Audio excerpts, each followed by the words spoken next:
Olá, boa noite, tudo bem? Meu nome é Edmilson Sá e fico lisonjeado por ter recebido o convite para falar um pouco sobre a importância da comunicação. Esse vídeo foi feito como um plano B. Infelizmente tive alguns problemas de logística. Olha aí a questão da comunicação. E não vou poder estar às 7 horas para falar com vocês. A minha vida também é um bocado corrida e hoje eu também sou refém da comunicação. Bem, mas quando eu recebi o convite da turma da Priscila e da Indiana, fiquei muito feliz. Uh, Todo curso de nível superior deve se prestar sim muita atenção aos aspectos da comunicação. Somos seres sociais. E como seres sociais, a comunicação é inerente à nossa vida. Não só a vida social, mas a vida como seres humanos também. Tendo em vista que até alguns animais se comunicam, né? Quanto mais nós que necessitamos dessa comunicação. Então, como professor de história,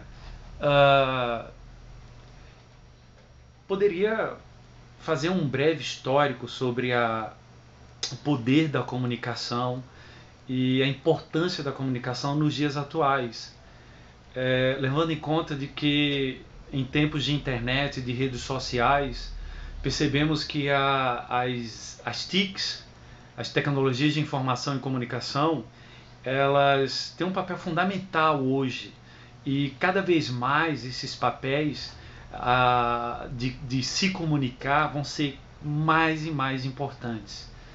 E mesmo assim, percebemos que há alguns entraves, há alguns problemas e precisamos abrir bem os olhos. Por exemplo, as redes sociais e a alta tecnologia de informação têm aproximado as pessoas distantes. Isso é um fato.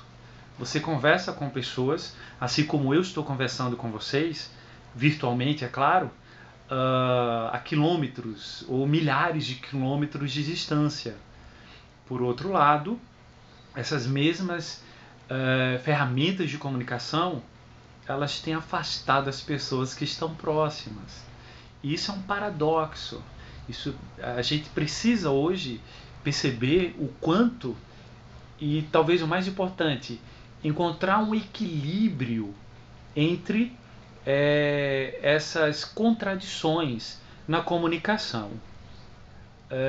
Desde os homens da caverna, desde os períodos mais remotos da humanidade, seja com fumaça, com os tambores, depois com o uso da fala, e há 6.000 anos atrás, com o advento da escrita, a comunicação fez parte da história da humanidade e foi a grande propulsora da evolução da humanidade. Tudo bem que numa visão marxista, a escrita, que é talvez o mecanismo que nós mais usamos hoje em dia, depois da fala, para nos comunicarmos, aparece mais em função de uma necessidade econômica, haja vista o excedente da produção agrícola naquela época e a necessidade de se contabilizar o que se tem, o que se vende, o que se troca.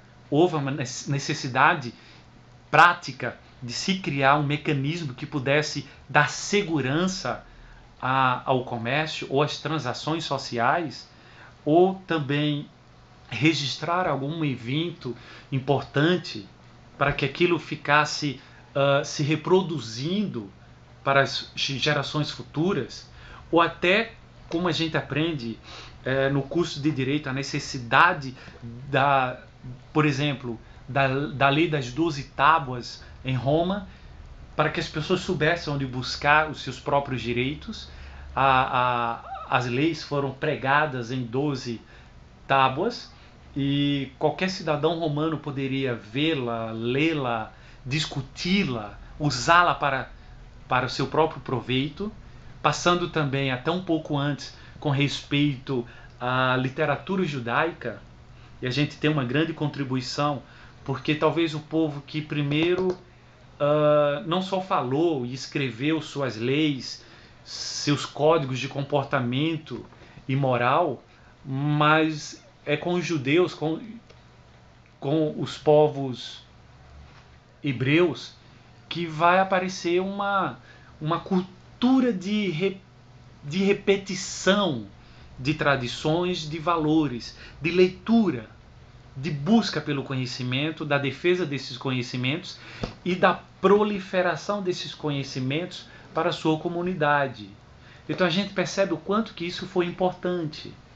Ainda também nesse período, e um pouco depois, na região onde hoje a gente conhece como Síria, mas na época fazia parte do Império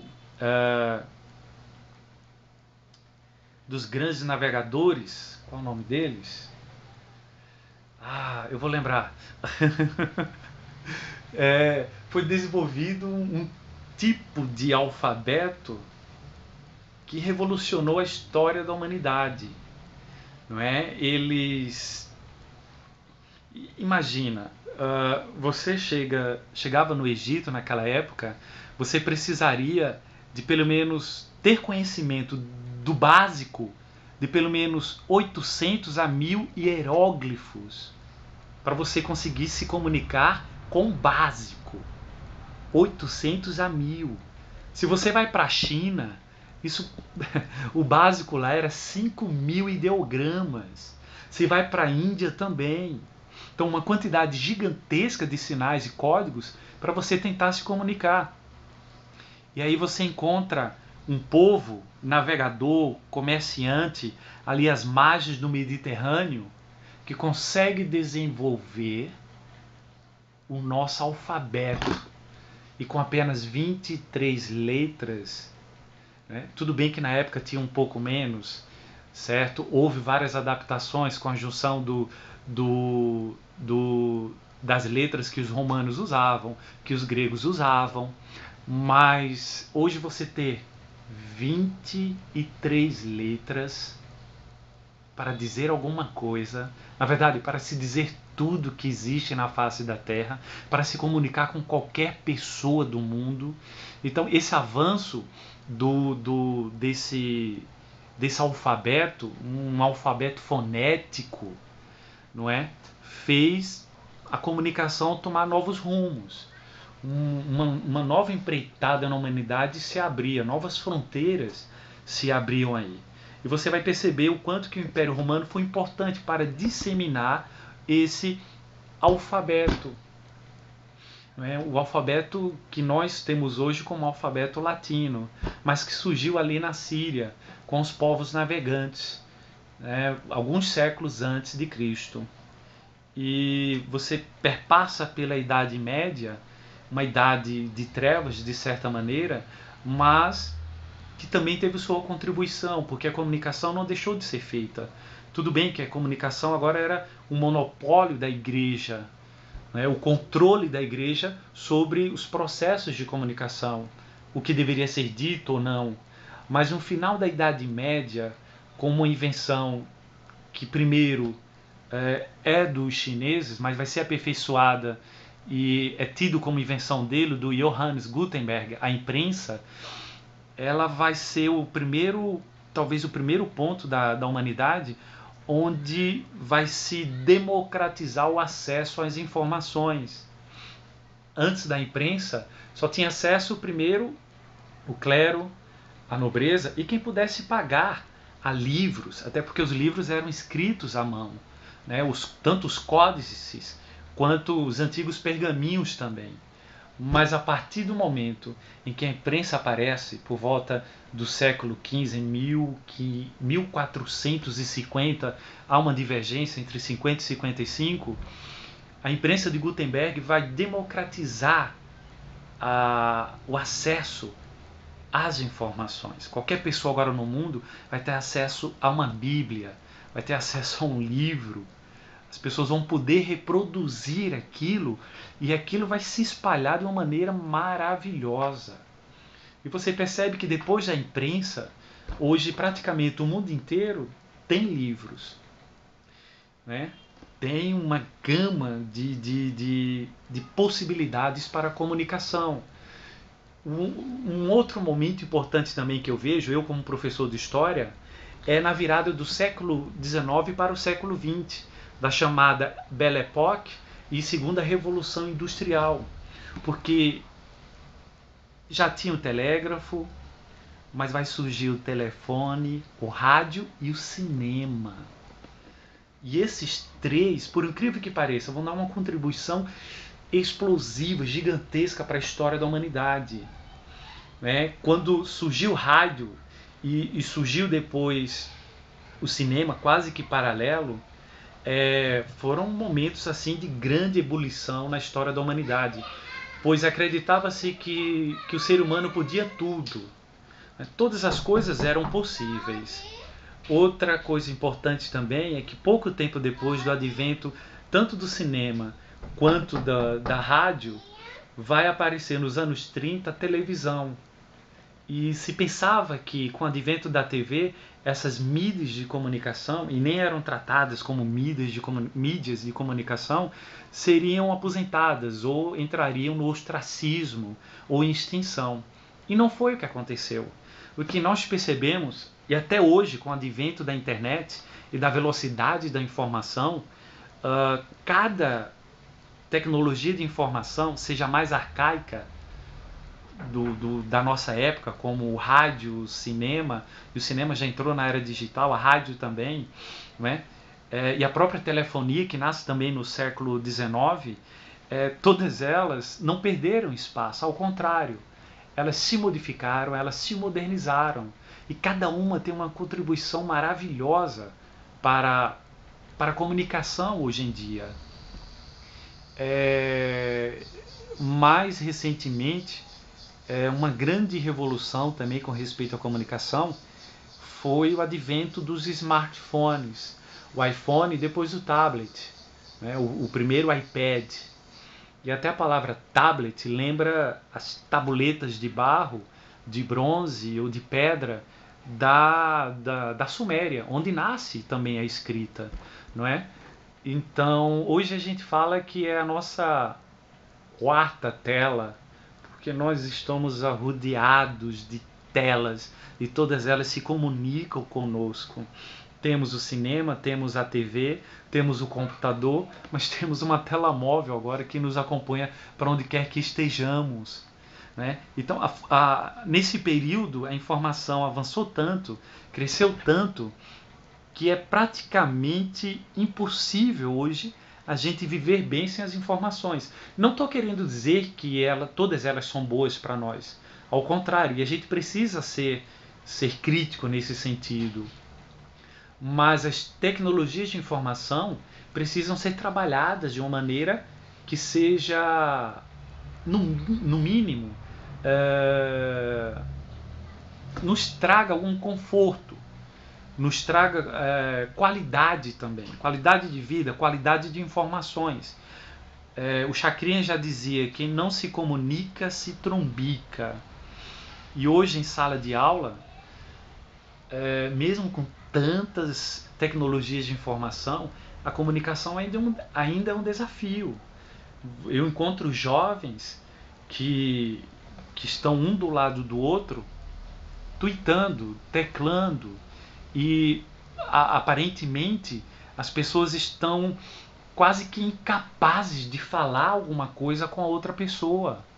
Fica mais fácil ficar por trás de uma tela. Por exemplo, você chega na casa de um amigo ou de uma amiga, ou até mesmo aí na sala de aula aí com vocês, e eu acho que nós professores, a professora talvez nós professores sentimos muito isso. Você tá de frente para seus alunos numa sala com 40, 50 pessoas, talvez até mais. Cada pessoa tem um tablet, um notebook, um smartphone. Cada pessoa acessa seus respectivos interesses ali, tecla, discute, discorda, envia, recebe. Mas o grande problema é: estamos todos na mesma sala, mas em mundos diferentes. Isso é complicado. Não é? As tecnologias nos proporcionam um avanço maravilhoso nas comunicações. Por outro lado, há que se ter cuidado com distanciamento sociocultural, distanciamento pessoal, né, com uma alienação social. Né? Tem um filme e gostaria de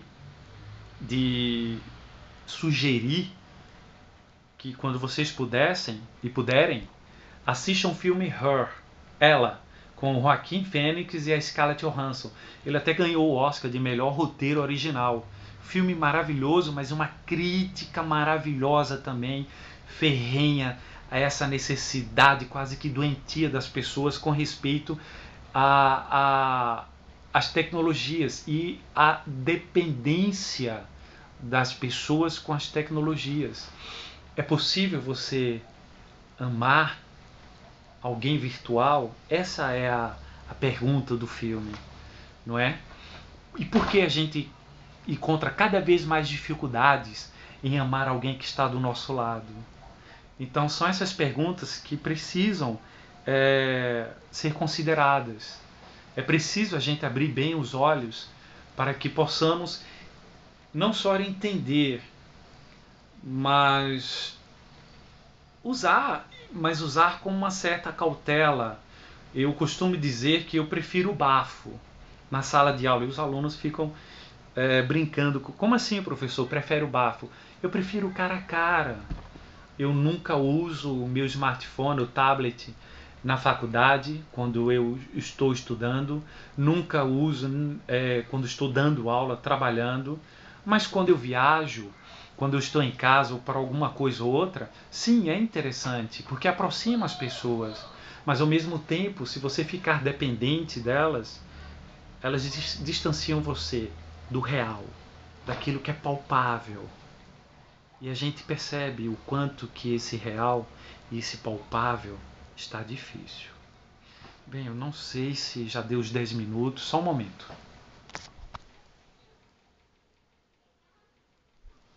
Passou. Grande abraço. Foi um prazer estar aqui com vocês e espero ter contribuído de alguma maneira com esse trabalho maravilhoso que a turma da Priscila está desenvolvendo, certo?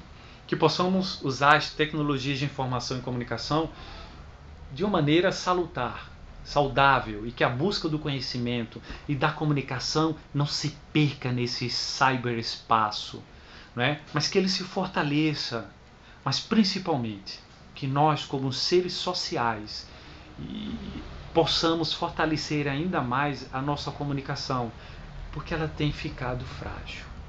Grande abraço, certo?